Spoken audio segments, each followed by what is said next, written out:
The rising sun painted the extensive coffee fields of the Archer estate in Oakwood, rural Vermont with gold. The aroma of freshly harvested coffee permeated the morning air, while dew still sparkled on the plant's leaves. Anthony Archer, 48, observed his property from the main house's veranda. His eyes, tired from so many sleepless nights, reflected the weight of responsibilities he had carried alone since Beatrice, his wife, had passed away after a long illness 3 years ago. The estate prospered. The production of specialty coffee from the Green Mountain Valley region won awards and international recognition. But within those century-old walls the silence was deafening. Anthony drank his cup of coffee while examining spreadsheets and contracts. His mind, however, wandered to the room at the end of the corridor, where his only son, Raphael, 11, remained isolated from the world. The boy had suffered an accident during a horseback ride a year after his mother's passing. The fall resulted in severe leg fractures and a drastic change in his behavior. The boy, who once ran through the coffee fields, chatted with the workers, and dreamed of managing the estate one day, now spent his days in silence, leaning on crutches, his gaze always fixed on the window overlooking the corral where Lightning, his horse, remained. "Mr. Archer?" Mrs. Jemima's voice, the cook who had worked on the estate for over 20 years, pulled him from his thoughts. The boy's breakfast has gotten cold again. He barely touched his food. Anthony sighed, running a hand through his graying hair. "I'll talk to him, Jemima." Before he could get up, the sound of a car arriving on the estate's dirt road caught his attention. It was a white SUV which parked near the house. From inside the vehicle, Christina Lawson, 38, his fiancée of 6 months, emerged. Tall, with impeccably brushed hair and always well-manicured nails, Christina owned a luxury boutique in Springfield. They met during an agribusiness fair when she was expanding her contacts to sell designer clothes to the region's female estate owners. "Darling," she exclaimed, stepping out of the car in her high heels, looking completely out of place amidst the dusty courtyard. "I brought that French perfume you mentioned." Mrs. Jemima exchanged a significant glance with Sebastian, the foreman, who was observing the scene while tending to the animals near the house. No one on the estate fully trusted Christina, despite her beauty and superficial charm. There was something in her gaze that didn't match her smiles, a calculating glint that was only perceived by those who had already faced life's hardships. "Where's my favorite stepson?" Christina asked, entering the house and leaving a trail of expensive perfume. "In his room, as usual," Anthony replied, kissing her cheek. "I tried to take him to see the new coffee plants we planted last month, but he didn't want to go out." Christina sighed theatrically. "That boy needs discipline, Anthony. He's been in this state for 2 years. Isn't it time for him to overcome this? I know a great therapist in Springfield who could—" "We've talked about this," he interrupted, his tone harsher than intended. "Raphael will get better in his own time. The doctor said we need to be patient." In the kitchen, Mrs. Jemima prepared a cornmeal cake while listening to the conversation. Clarice, the housekeeper, organized the pantry, shaking her head in disapproval upon hearing Christina's words. "That woman doesn't have a shred of consideration for the boy," Clarice whispered. "She's only interested in the boss's money." "And the land," Jemima added. "For the other day I caught her studying the estate documents when the boss wasn't around." The morning continued its course. Anthony went to check on the plantation work. Christina insisted on showing her new jewelry to Clarice, who feigned interest, and Raphael remained in his private world, watching the trees sway in the wind from his window. In the afternoon, as the sun began to lose its strength, an intercity bus stopped at the property's entrance. A woman of approximately 35 years old descended, carrying a worn blue suitcase and a floral-covered notebook. She wore simple clothes, jeans, a white t-shirt, and sneakers. Her face, though marked by early lines of expression, had a serene beauty and deep eyes that seemed to hold many stories. "You must be Louisa," Sebastian said, approaching to help with the suitcase. "We were expecting the new helper." Louisa Caldwell smiled gratefully. "Yes, that's me. I'm here for the interview with Mr. Archer." "You're already hired," the foreman explained. "Mrs. Clarice called your references yesterday. You can start today if you wish. We need someone to help with cleaning and to look after the boy when necessary." Upon entering the main house, Louisa felt the weight of sadness that hung in the air, despite the building's beauty. The thick walls, antique solid wood furniture, and family portraits created an atmosphere of another era, but it lacked warmth. It lacked life. Clarice welcomed her with a genuine smile, something rare in recent months. "Welcome, Louisa. I'll show you where you'll stay and explain your duties." As they walked through the corridors, Louisa glimpsed through a half-open door a boy sitting in a wheelchair, staring fixedly at the horizon. For just a second their eyes met. The boy quickly looked away, but Louisa felt an instant connection, a silent recognition between two souls who had known pain. "That's Raphael," Clarice explained, lowering her voice. "The boss's son. He had an accident 2 years ago. Since then he barely speaks, doesn't smile. The boss doesn't know what to do anymore." Louisa nodded, saying nothing, but in her heart a seed of determination began to sprout. She knew well what it was like to lose the joy of living. She had lost her son in a fire 5 years ago, and now dedicated her life to caring for her sister, who needed hemodialysis. Perhaps, just perhaps, she could help that boy find a way back to the light. Upstairs, Christina watched the new employee's arrival from the guest room window. Something in the simple woman's posture instantly bothered her. She picked up her cell phone and dialed a number.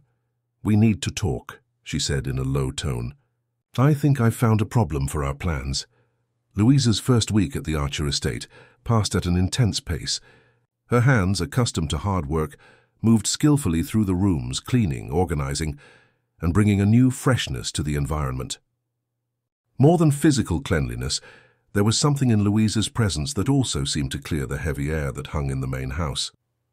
"I've never seen these floors so shiny, Sebastian," the foreman commented while having coffee in the kitchen with Mrs. Jemima. "The woman has a good touch."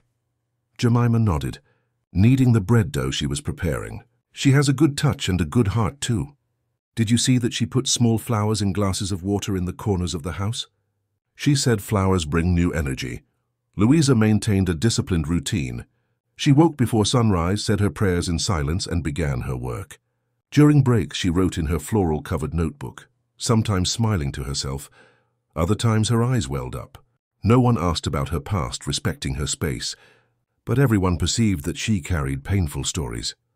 On the third day, while cleaning the upstairs corridor, she heard a noise coming from Raphael's room. She hesitated for a moment, then gently knocked on the door. "Raphael, may I come in?" There was no answer, but the sound of something falling made her open the door anyway. The boy was lying on the floor, trying to reach a toy car that had fallen under the bed. His crutches were lying a few feet away, unreachable in that position. When he saw Louisa, his face flushed with shame and anger. "Go away," he shouted, his eyes flashing. "I don't need help." Louisa was not fazed. Instead of rushing to help him, she sat calmly on the floor at a respectful distance. "I also don't like it when people help me without asking," she said quietly. "When I broke my wrist last year, I used to get furious when they tried to cut my food without asking if I needed it." Raphael looked at her, surprised, not expecting that reaction. "How about a deal?" she continued. "I'll get the car for you, and then I'll leave without telling anyone. Or I can just leave now if you prefer." After a few seconds of silence, the boy murmured, "The car, please." With delicate movements, Louisa reached for the toy, handing it to Raphael without any comment about his situation. Then she brought the crutches closer and placed them within the boy's reach, but made no mention of helping him up. "My name is Louisa," she said, already at the door. "If you need anything else, just call. And don't worry, I won't tell anyone." Before leaving, she noticed the boy's interest in an old storybook about wild horses on the nightstand. The next day, discreetly, she left a small vase with a yellow wildflower on the same table and a note. "The wild horses of the southern region are even more beautiful than those in the book. I saw a herd once. That was the beginning of a silent communication." Raphael never mentioned the notes or the flowers, but Louisa noticed that they were red and the flowers were cared for. The boy began to leave his bedroom door ajar when she was cleaning the corridor. Meanwhile, Anthony Archer discreetly observed the subtle changes in his son's behavior. One morning he found Louisa organizing the library and decided to talk to her. "I've noticed that Raphael has been different in recent weeks," he commented, pretending to examine the books on the shelf. "He even asked to have dinner at the table with us yesterday. something that hadn't happened in months. Louisa continued her work without showing surprise. Children are like seeds, Mr. Archer. Sometimes they just need a little space, water, and light to start sprouting again. Do you have children, Louisa? He asked, noticing how naturally she spoke about the subject. A flicker of pain crossed her face. I had a son, Richard. She did not elaborate, and Anthony did not press, respecting her privacy. Louisa's presence on the estate began to deeply bother Christina. His fiancée appeared more and more often on the property, bringing expensive gifts for Anthony and Raphael, trying to mark her territory. One Sunday afternoon, while everyone was having lunch, Christina noticed Raphael discreetly smiling at Louisa when she served dessert. Anthony, darling, she said, adjusting the gold bracelet on her wrist, don't you think Louisa is being too intimate with Raphael? I mean, she's just an employee. It's not good for the boy to confuse things. An uncomfortable silence fell over the table.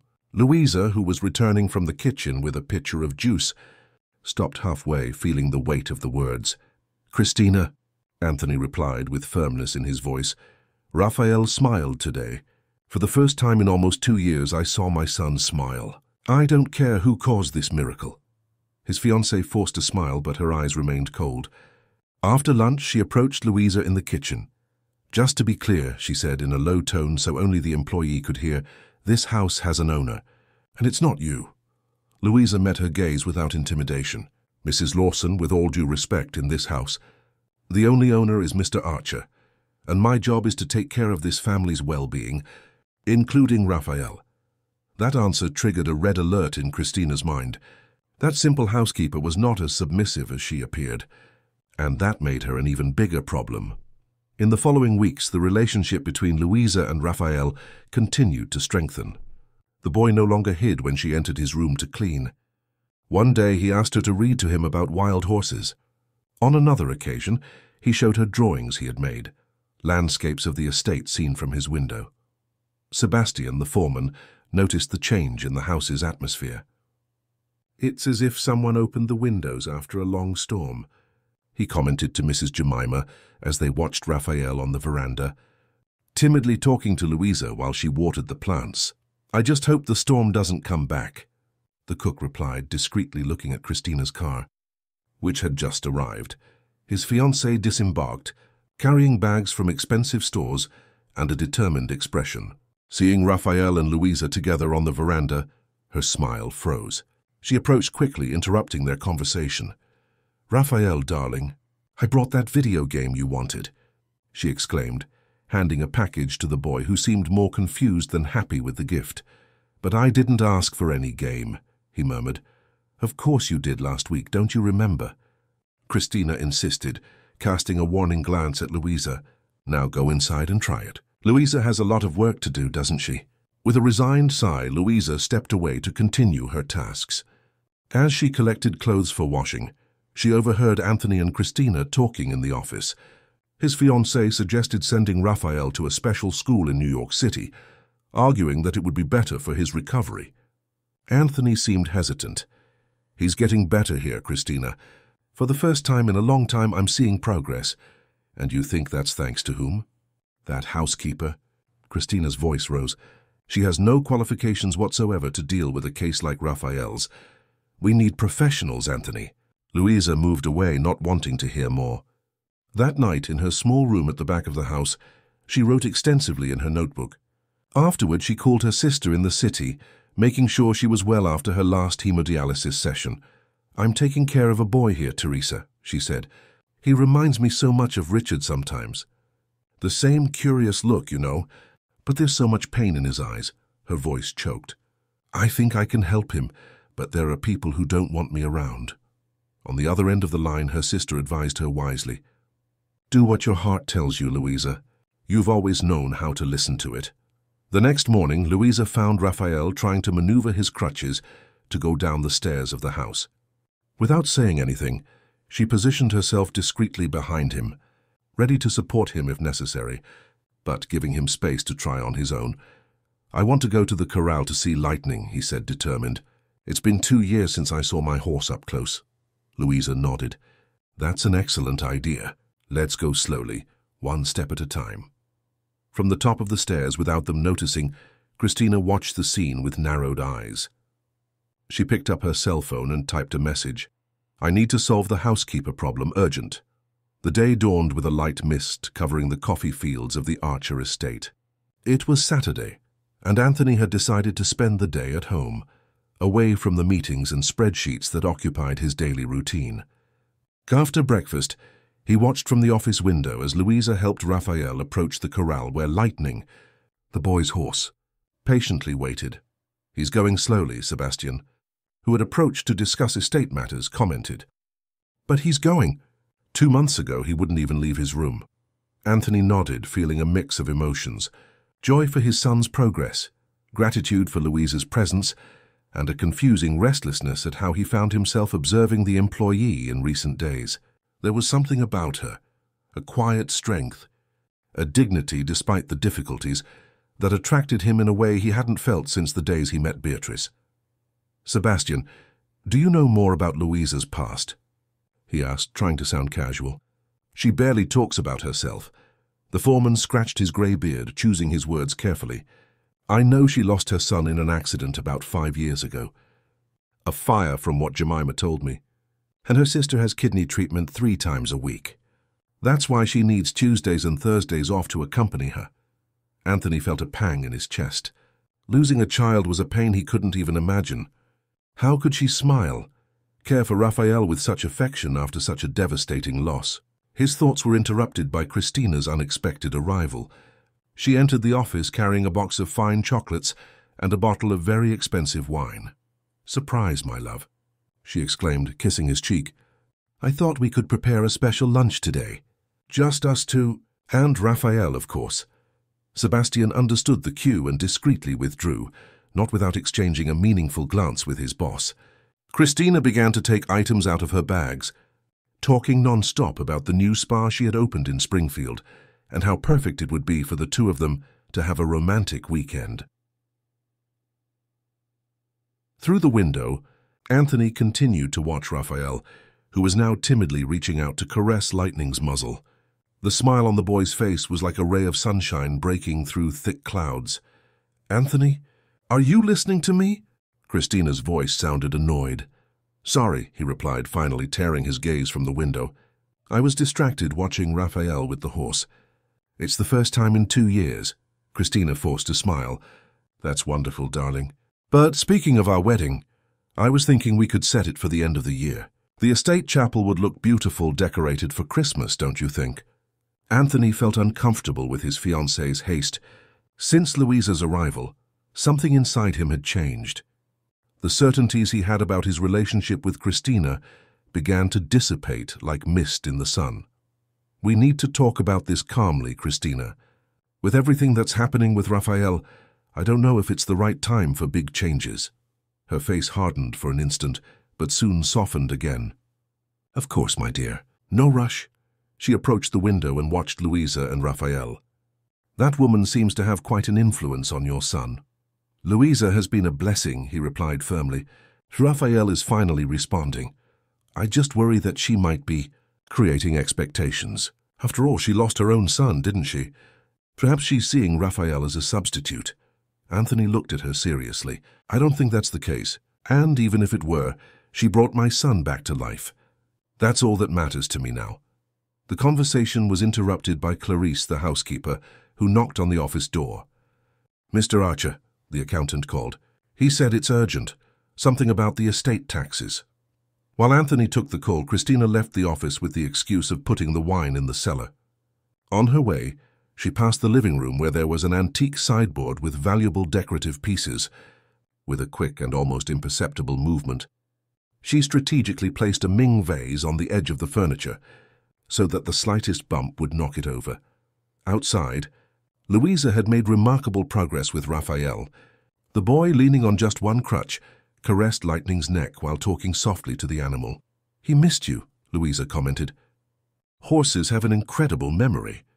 "Do you think I'll ever be able to ride him again?" Raphael asked, his voice choked with emotion. "I'm sure you will. I know a young man who had a similar accident to yours and now competes in para-equestrianism. Anything is possible when you don't give up." The boy looked at her with shining eyes. Could you teach me? I mean, when I'm stronger. It would be an honor, she replied, moved by the trust he placed in her. As they returned to the house, Louisa helped Raphael up the veranda steps. Christina appeared at the door with an artificial smile on her lips. Raphael, darling, I prepared a surprise for you. Those Belgian chocolates you like so much are in the kitchen. The boy's face lit up. Chocolate was one of his few joys since the accident. Thank you, Aunt Chris. As Raphael headed for the kitchen with his crutch, Louisa remained on the veranda, exchanging a cold glance with Christina. He's getting much better, the housekeeper commented. So it seems, Christina replied with a smile that didn't reach her eyes. By the way, Anthony and I were talking about the future of the estate. After our wedding, we'll probably make some restructurings to the team. Louisa met her gaze without intimidation. I understand. Well, while I'm here, I'll do the best job possible. Before Christina could respond, a scream came from the kitchen. The two women rushed there, finding Raphael with a red and swollen face, struggling to breathe. What happened? Louisa asked, kneeling beside him. The chocolates, the boy gasped. They have almonds. Panic seized Louisa. He's allergic to almonds. Where's his medication? Mrs. Jemima was already running to the boy's room. On the nightstand, an adrenaline injection. As confusion set in, Christina remained standing, an expression of false concern on her face. My God, I didn't know. The chocolates came in an unlabeled box. Anthony arrived running, alerted by the screams. His eyes were wide with fear. What happened here? Chocolate with almonds, Louisa explained quickly as Jemima returned with the injection. With steady hands despite the panic, she administered the medication into Raphael's thigh according to the instructions on the package. Gradually, the boy's breathing normalized. Anthony carried him to the sofa, where he held his hand until the scare passed. When Raphael finally fell asleep, exhausted by the experience, the estate owner returned to the kitchen, where Christina was still explaining herself. A terrible oversight. I had no idea the box contained almonds. There was no indication. That's when Louisa, who was collecting the chocolate remnants, found something at the bottom of the box, a small handwritten note. For Raphael, with love, Louisa. She paled, showing the paper to Anthony. Mr. Archer, I would never write this. I know Raphael's allergy. I would never give him chocolate with almonds. Anthony examined the note with a furrowed brow. That didn't look like Louisa's handwriting. It was more elaborate, artificial. He looked at Christina, who avoided his gaze, busy cleaning a non-existent stain on the counter. Where exactly did these chocolates come from? He asked in a calm tone that barely disguised his suspicion. From the chocolaterie downtown, Christina replied quickly. I bought them yesterday. Someone must have swapped the boxes. Anthony said nothing more, but something had changed in his gaze when he observed his fiancée.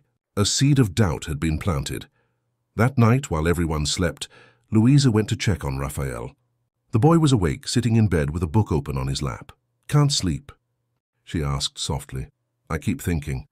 You would never give me chocolate with almonds, would you? You always ask me about allergies before giving me anything. I would never put you at risk, Raphael, she replied, sitting on the edge of the bed. I promise. In the hallway, without them noticing, Anthony listened to the conversation, his heart heavy with a mixture of gratitude for Louisa's presence and a terrible premonition about Christina. The next day, during breakfast, everyone was surprised by the sound of something breaking in the living room. Rushing there, they found the valuable Ming vase in pieces on the floor. My God, Christina exclaimed, that vase was a family heirloom.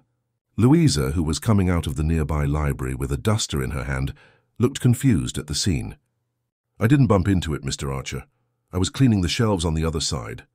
Anthony examined the sideboard carefully. Strange. This vase always sat squarely in the center. How did it end up on the edge? Christina cleared her throat, annoyed. Probably when the house was cleaned. These things happen. But Sebastian, who was observing the scene, noticed something different. The night before, when closing the windows, he had clearly seen the vase positioned in the center of the sideboard. He exchanged a meaningful glance with Mrs. Jemima, who also seemed to have reached the same conclusion. The days that followed the chocolate incident and the broken vase were marked by a silent tension at the Archer estate. Anthony spent more time observing, analyzing situations and people around him with sharper eyes. Raphael, for his part, continued his progress with Louisa. He could already walk in the garden using only one crutch, and for the first time since the accident, expressed interest in returning to school. "Maybe I could have a private tutor," he commented during breakfast, surprising his father. "I missed 2 years of school. I'll be very far behind." Anthony swallowed hard, moved. "Of course, son. I can arrange that immediately. What subjects would you like to start with?" "Science and history," the boy replied, glancing at Louisa, who was serving orange juice. "I want to learn about wild horses and ancient civilizations." That small moment of normalcy was like a balm to Anthony's heart. Later, he found Louisa in the back garden, where she was picking flowers for the small arrangements she used to scatter around the house. "I don't know how to thank you for what you've done for Raphael," he said, approaching. Louisa smiled, the morning sun illuminating her face in a way that made Anthony's heart race. "You don't need to thank me. Raphael is a special boy. He just needed someone to believe in him." "How do you do it?" Anthony asked, sitting on the wooden bench near the flower beds. "After everything you went through with your son, how do you find the strength to smile to help others?" The question caught Louisa by surprise. She stopped picking flowers and sat beside him, letting out a deep sigh. "At first I thought I wouldn't survive. The pain was indescribable." Her eyes welled up, but she maintained her composure. "Then I understood that I had 2 choices. Give up or transform the pain into something bigger than myself. I chose the second option. Every smile I help bring back, like Raphael's, is a way to keep my Richard's memory alive." Anthony felt a deep admiration for this woman, so strong and yet so gentle. Without thinking, he covered her hand with his. "Oh, you are extraordinary, Louisa." The moment was interrupted by firm footsteps on the stone path. Christina appeared, dressed in an outfit too elegant for the rural setting. Her eyes narrowed when she saw their clasped hands, which quickly separated. "Am I interrupting something?" she asked with a forced smile. "We were talking about Raphael," Anthony replied, standing up. "He wants to go back to school." "Wonderful," Christina exclaimed without real enthusiasm. "Speaking of Raphael, I need to show you both something. Come with me."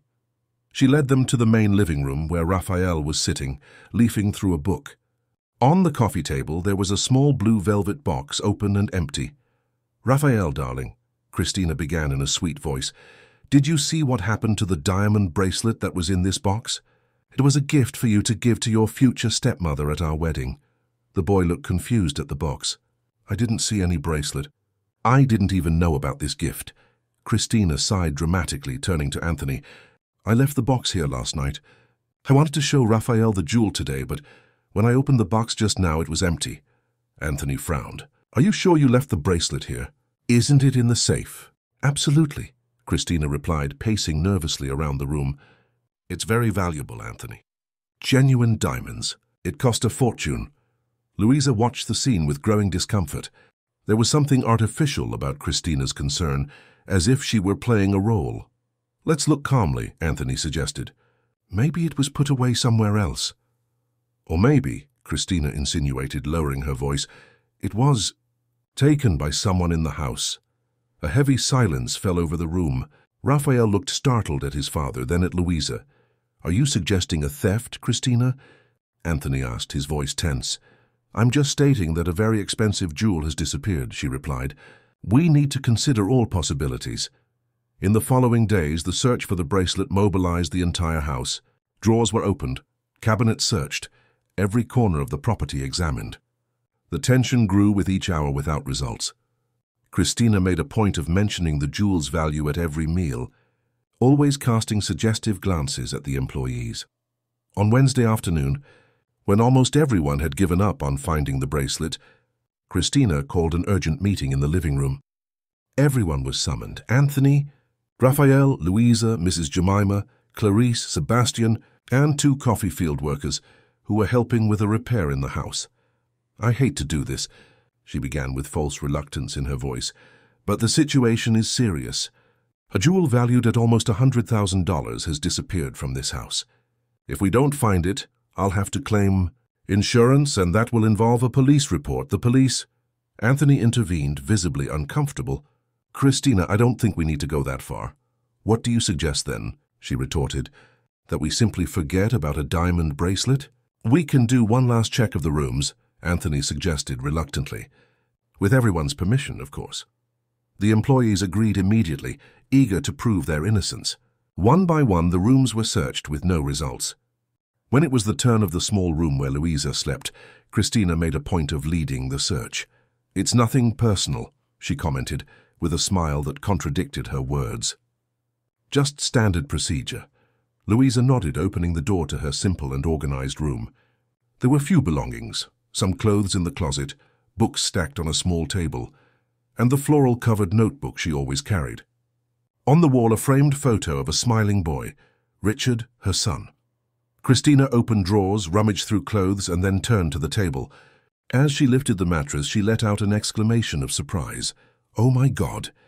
Her trembling hand held the diamond bracelet. "Anthony, look at this." Everyone at the bedroom door gasped in shock. Louisa paled, her eyes wide, fixed on the jewel.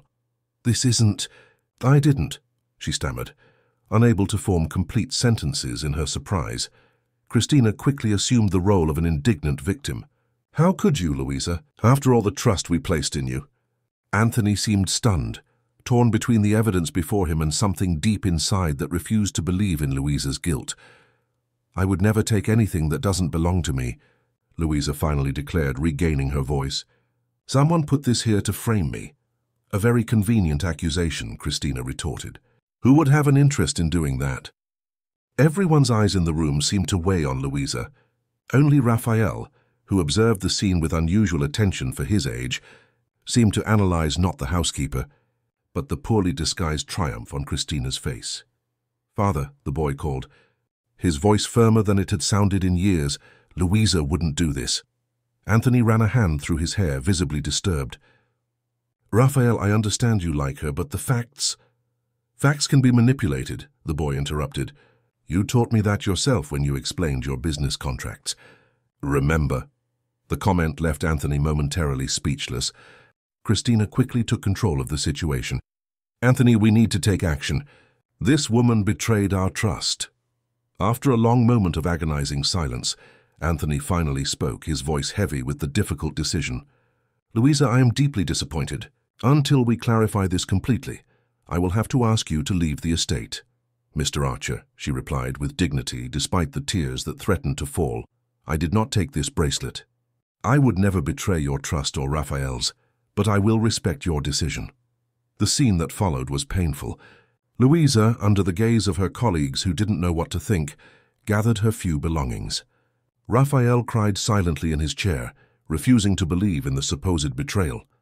While Louisa packed her clothes in a small suitcase, Mrs. Jemima entered the room and, pretending to help, approached to whisper in her ear, "Don't go far. Stay at Mrs. Francis's guest house in town.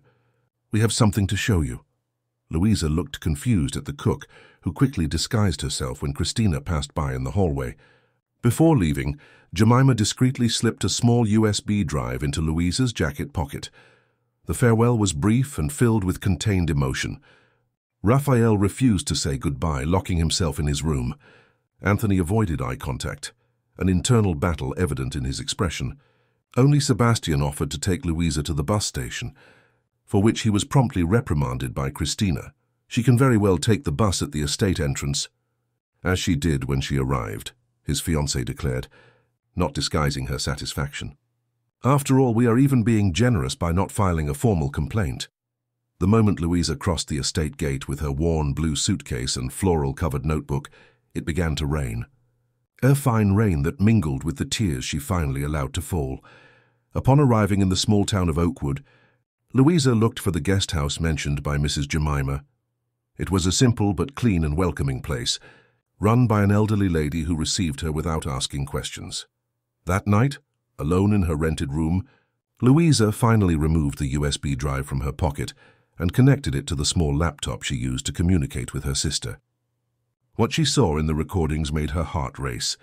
They were images from the estate's security cameras, clearly showing Christina moving the vase to the edge of the sideboard, putting almonds in the chocolates and, most shockingly, hiding the bracelet under Louisa's mattress while everyone was at breakfast.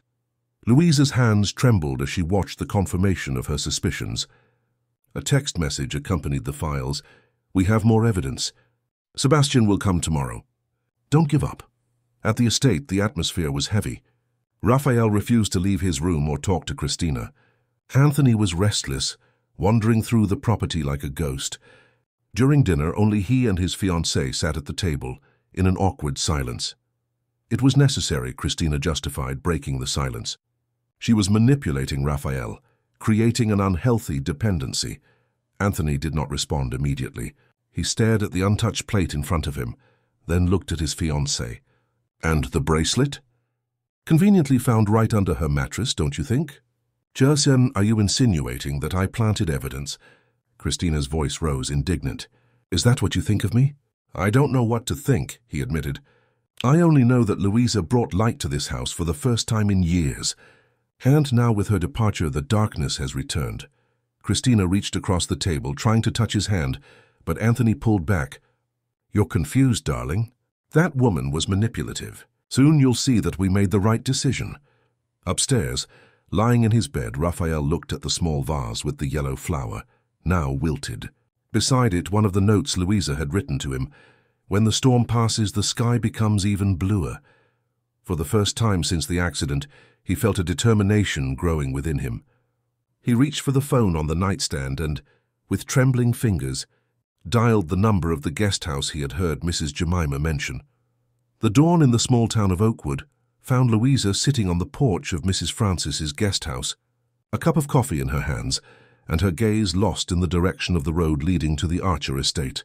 She had slept very little, the images from the recordings repeating in her mind like a nightmare from which she could not awaken. Child, you didn't rest at all, Mrs. Francis. An elderly woman with white hair and a face marked by the wisdom of years commented, bringing more coffee. Problems at Anthony's estate, aren't there? Louisa nodded without going into detail. The news of her sudden departure had certainly already spread through the small town, where everyone knew each other and rumors traveled faster than the wind. I've known Anthony since he was a boy, the old lady continued, sitting beside her. A good man, but he never truly recovered after losing Beatrice. His son's sadness only made everything worse. He's being deceived, Louisa murmured almost to herself. By that woman from the city? Mrs. Francis shook her head. Everyone here distrusts her. Too much polish, little substance. She keeps asking about the estate's finances, contracts, land. But Anthony seems blind. Not anymore, a deep voice said from the gate. Sebastian stood there, hat in hand, his face tired from having slept as little as Louisa.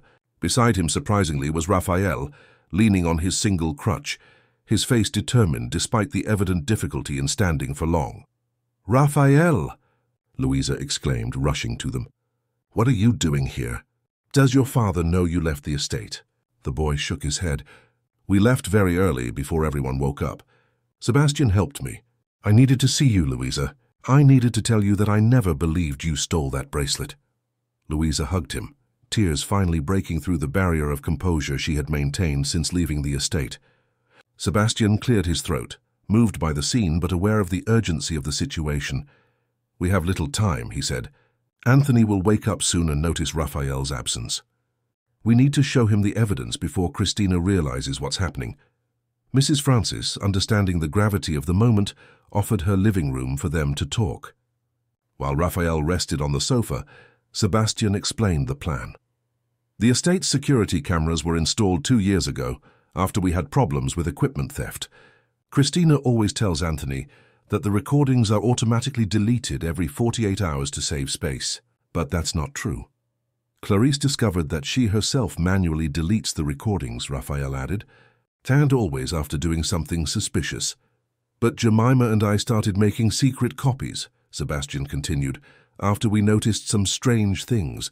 The vase that changed position, items that disappeared. At first, we thought it was just our imagination, until we saw the recordings from the day she put the bracelet in your room. Louisa nodded, showing the USB drive she had received. I saw the images. The level of premeditation is unbelievable. There's more, Sebastian added, pulling another device from his pocket. Last night, after you left, I recorded a phone conversation of hers. It's not legal, I know, but we needed evidence. He connected the device to a small recorder. Christina's voice emerged, clear and cold. Everything is on track. The housekeeper is gone. The boy is increasingly isolated and Anthony is vulnerable. After the wedding, I'll convince him to send Raphael to that school in New York City. With the boy gone, it will be much easier to make Anthony sell the estate. The buyers are just waiting for my signal. 50 million as agreed. You take care of the paperwork. I'll make sure Anthony signs. Yes, he trusts me blindly, even after all that charade with the bracelet. Raphael lowered his gaze, a mixture of anger and sadness on his young face. She wants to get rid of me and sell our family estate. Louisa sat beside him, holding his hand. We won't let that happen, Raphael. Your father needs to hear this. The problem is how to show him, Sebastian pondered. Christina rarely leaves his side, especially after you left, Louisa. It's as if she feels there's still danger. And there is, Louisa affirmed, a growing determination in her voice, because I'm going back to the estate today. Meanwhile, at the Archer estate, Anthony awoke after a restless night. He had dreamed of Beatrice, his deceased wife, something that hadn't happened in months. In the dream, she pointed to Raphael's bedroom window, repeating, "Look closely, Anthony. See what's right in front of you." Restless, he got up before dawn and went to his son's room, surprised to find it empty. A brief moment of panic was interrupted by Mrs. Jemima, who found him in the hallway. "Mr. Archer, the boy left with Sebastian very early. He said he was going to town." "To town? Raphael barely leaves his room, let alone the estate. And why didn't Sebastian tell me?" Jemima hesitated, choosing her words carefully. "I believe they went to meet Louisa, sir." Anthony felt a wave of contradictory emotions: anger at the initiative taken without his knowledge, concern for his son, and a strange sense of relief at the thought that Raphael had gone to look for Louisa. Deep down, a part of him wanted to believe in the housekeeper's innocence. "I'm going after them," he decided. "Sir," Jemima held his arm lightly, "before you leave, you need to see something in the office. It's important." Intrigued, Anthony followed the cook to the office. There she removed a painting from the wall, revealing a small safe he didn't even know existed. "Beatrice had it installed when Raphael was born," Jemima explained, "to keep important documents. She gave me the combination for emergencies." From inside the safe, the cook removed an envelope and a small device. "Sebastian left this for you before he left. He said it's urgent that you see it alone." Anthony opened the envelope, finding detailed instructions on how to access the security camera recordings and the phone conversation. As he watched the images and listened to Christina's voice revealing her true plans, his face went from confusion to disbelief, and finally to fury. "Where is Christina now?" he asked, his voice trembling. "In the guest room, sir." "Still sleeping." Anthony nodded, a firm decision forming in his mind. "Prepare my car, Jemima. I'm going to town to get my son. And Louisa." At that exact moment, at the estate entrance, a taxi dropped off Louisa, Raphael, and Sebastian. The boy looked tired but determined, leaning on Louisa as he walked down the dirt road leading to the main house. "Father," Raphael exclaimed, seeing Anthony rushing out of the house. "We need to talk." "I know," Anthony replied, hugging his son and then looking at Louisa with tear-filled eyes. "I just saw the recordings. I know everything." Louisa met his gaze, conflicting emotions showing on her face. "Mr. Archer, Don't say anything," he interrupted, taking her hands in his. "I'm the one who should apologize. I doubted you when all the signs pointed to your honesty. I allowed myself to be blinded by Christina's manipulation." The moment was interrupted by Christina herself, who had come out of the house upon hearing the taxi.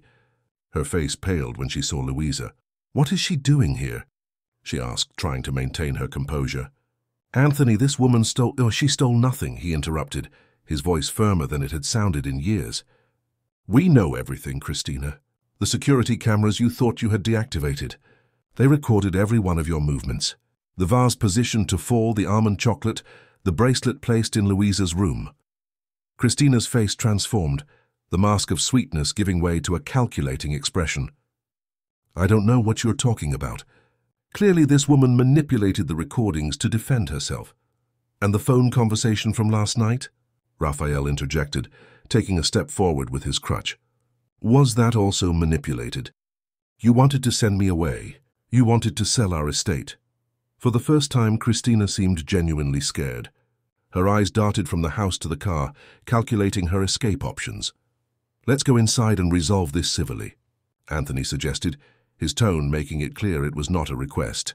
In the office, with everyone present, including Jemima, Clarice, and Sebastian, Anthony replayed the evidence. With each new revelation, Christina's face grew harder, colder, until she finally gave up denying. "So what?" she exploded, throwing her hands up. "Yes, I planned everything. This estate is worth a fortune, but you live here like country bumpkins, not taking advantage of its potential.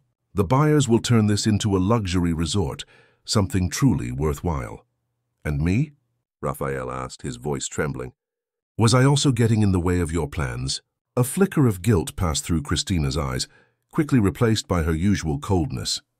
"You would have been fine in New York City. Better than here, stuck with memories and this father who can't move on." Anthony raised his hand, interrupting her. "Enough, Christina. I want you to pack your things and leave my property now." "Or what?" she challenged. "Or I'll hand these recordings over to Inspector Matthews," Sebastian replied, the device firmly in his hands. "I'm sure he'd be very interested in your illicit dealings with other people's land. Not to mention the attempt to poison a minor with an almond allergy." The mention of the inspector seemed to finally break Christina's resistance. With one last look of contempt, she went upstairs to collect her belongings, escorted by Clarice, who would ensure nothing else was borrowed from the Archer family. When Christina's car finally left the property, a relieved silence fell over the main house. Anthony, Raphael, and Louisa sat on the veranda, watching the sunset paint the coffee fields red in the distance. "What happens now?" Raphael asked, looking alternately at his father and Louisa. Anthony took Louisa's hand in his, a gesture full of meaning. "That depends on many things, but one thing is certain. We need you here, Louisa, all of us. If you are willing to give us a second chance." Louisa smiled, tears of emotion shining in her eyes. "I have a few conditions," she said, with a seriousness that soon broke into a gentle smile. "What are they?" Anthony asked, willing to agree to anything at that moment. "Respect, truth, and that Raphael's recovery pace be decided by himself. No faster or slower than he feels comfortable." Raphael smiled, the first truly happy smile in a long time. "Can I add one more condition?" he asked, looking timidly at the two. "That you two stop pretending you're not in love. It's kind of obvious, you know." Anthony and Louisa exchanged glances, surprised by the boys' perception, and then laughed together, a sound that had not echoed through the corridors of the Archer estate in a long time. 6 months had passed since Christina's departure from the Archer estate. The beginning of spring brought life and color back to the fields of Oakwood. The coffee fields were laden with fruits that promised an exceptional harvest, and the main house finally breathed again, as if a spell had been broken. Raphael, now 12, had made surprising progress. Indoors he could already walk without crutches, although he still used one for long distances, more as a precaution than out of necessity. His physiotherapy sessions 3 times a week showed results that even doctors considered remarkable. "It's the motivation," Dr. Paul explained during a consultation. "Emotional state directly affects physical recovery. Raphael is emotionally healthy, and that accelerates everything. More than the physical advances, it was the transformation in the boy's behavior that delighted everyone." Raphael had returned to studying, with private lessons on the estate and plans to return to regular school next semester. His interest in horses resurfaced, not just as a hobby but as a possible career. "I researched para-equestrianism," he excitedly told his father and Louisa during breakfast, showing them a magazine. "There are state and even national championships." Anthony smiled, exchanging a knowing look with Louisa. "We should start preparing Lightning then. He'll also need training for competitions." The relationship between Anthony and Louisa had evolved naturally, like the ripening of a fruit that finds the right moment for harvest. At first both resisted, cautious about their own feelings and concerned about the impact a relationship between them might have on Raphael. But the boy himself became the greatest encourager of their closeness. "You love each the other," he declared one day with the typical frankness of youth. "Why pretend you don't?" After 3 months of a discreet and respectful courtship, Anthony proposed to her during a simple picnic in the estate's orchard. Louisa accepted with tears in her eyes, aware that life sometimes offered second chances she dared not dream of. News of the engagement spread quickly through the small town. Most received it with joy. Louisa was respected by the community, especially after Christina's true intentions were exposed. However, not everyone reacted positively. Christina, who had settled in a neighboring town, began spreading rumors about Louisa, insinuating that she had manipulated the situation to take her place. Anonymous calls, threatening messages, and defamation attempts became frequent, but the Archer family remained united. "She's desperate," Sebastian commented after another hostile call. "Inspector Matthews is investigating that illegal land sale scheme she mentioned in the recording." Several estate owners in the region were contacted by the same group. Justice took its course, slow but consistent. The evidence against Christina was solid, and it was only a matter of time before she faced the legal consequences of her actions. Meanwhile, life on the estate flourished with new projects and renewed hopes. Louisa brought her sister, Teresa, to live in a small house specially built for her on the property. With easier access to hemodialysis treatment at the regional hospital and the affection of her new family, Teresa's health also showed significant improvements. "I never thought I would find so much warmth after everything we went through," Teresa confessed to Louisa as they watched Raphael practicing with lightning in the adapted chorale. "You deserve this happiness, my sister." The wedding was scheduled for late spring, when the jabuticaba trees on the estate would be laden with fruit, a tribute to Richard, Louisa's son's favorite tree. It would be a simple ceremony, held outdoors, for close friends and family only. The day before the big day, Anthony found Raphael sitting alone on the veranda, watching the stars with a thoughtful expression. "Nervous about tomorrow?" his father asked, sitting beside him. "A little," the boy admitted. "It's a big change, isn't it? Officially, Louisa will be my stepmother." Anthony put his arm around his son's shoulders. "Are you worried about that?" Raphael reflected for a moment. "Actually, no. Louisa never tried to replace Mom. She always talks about her with respect, shows pictures, tells stories you shared. It's like she understands that we can love different people in different ways." "She understands," Anthony confirmed, moved by his son's maturity, "because she also holds the love for Richard in her heart, while making space to love you." "Father," Raphael said after a moment of silence, "I think tomorrow I want to carry the rings walking alone, without crutches." Anthony swallowed hard, fighting back tears. "Are you sure, son?" "It's a considerable distance." "I've been training in secret," the boy confessed with a smile. "I want to do this for you, and for myself." On the morning of the wedding, the atmosphere on the estate was one of quiet joy. Under a huge century-old jabuticaba tree, white chairs were arranged in a semicircle. Wildflowers, the same ones Louisa used to place in small vases around the house, decorated the path to the improvised altar. Anthony waited nervously, elegant in his navy blue suit. Sebastian, his best man, gave encouraging pats on his shoulder. Mrs. Jemima cried discreetly in the front row, while Clarice tried to maintain her composure. When the music began, Sebastian had invited an accordionist friend to play. Everyone turned to see Louisa walking slowly down the flower-lined path. She wore a simple ivory silk dress, her hair adorned with small yellow flowers. In her hands, a bouquet of wildflowers similar to those Raphael used to receive in his room during the difficult times. But the most emotional moment was yet to come. Raphael appeared at the beginning of the path, wearing a suit that matched his father's. In his hands, a small cushion with the wedding rings. And, to the surprise of almost everyone present, no crutches accompanied him. A murmur of admiration spread among the guests. Step by step, with determination in his eyes, Raphael walked alone to the altar. There was hesitation at times, a slight imbalance quickly corrected, but he did not stop or retreat. When he finally arrived, he handed over the rings with a radiant smile. "I did it," he whispered to Louisa and his father, who hugged him emotionally, forming for a moment a perfect circle of affection and overcoming. The ceremony was brief and deeply touching.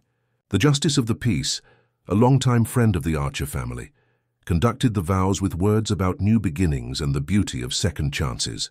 When Anthony and Louisa were declared husband and wife, the applause that followed was as much for the couple's union as for the extraordinary journey that had brought them together. The reception that followed was simple and welcoming. Like everything in the life they were now building together. Mrs. Jemima had prepared delicacies that lived up to her reputation as the best cook in the region. Sebastian told old stories of the estate, making everyone laugh.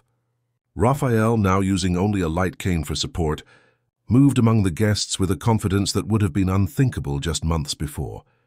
In a moment of pause, Louisa approached Anthony, who was watching his son chatting animatedly with other young people from the town. "What are you thinking about?" she asked, intertwining her fingers with his. "About paths," Anthony replied, kissing her forehead. "About how the most painful ones sometimes lead us to the most beautiful places." Louisa nodded, understanding perfectly. Her own journey of pain had inexplicably paved the way for this new life that was now beginning. Weeks after the wedding, the estate underwent a transformation that symbolized the spirit of renewal taking hold of the family. Anthony decided to renovate and reopen the old orchard that had been Beatrice's favorite place, closed since her passing. "It's time to honor the past without letting it prevent us from living the present," he explained to Raphael and Louisa. On the Sunday chosen for the reopening, Anthony personally removed the rusty padlock that secured the wooden gate. The rust broke easily, as if time itself agreed that it was time to move forward. Raphael was the first to enter, taking 3 steps beyond the gate with the help of his cane. He stopped, looking around with wide eyes at the fruit-laden trees and wildflowers that had taken over the place. Louisa and Anthony watched from a small distance, respecting that moment. Then, to their surprise, Raphael did something unexpected. He leaned his cane against a tree and took a 4th step, alone venturing further into the orchard. "It's so beautiful here," he said, turning to them with tears in his eyes. "Mom would have loved to see this." Louisa approached slowly, extending her hand to Raphael. "She's watching, I'm sure." "Just like my Richard." Anthony joined them, forming again that circle of affection that now defined the family. Together they walked through the orchard, rediscovering its corners and secrets, allowing the place to once again be part of their lives. The following months brought even more positive changes.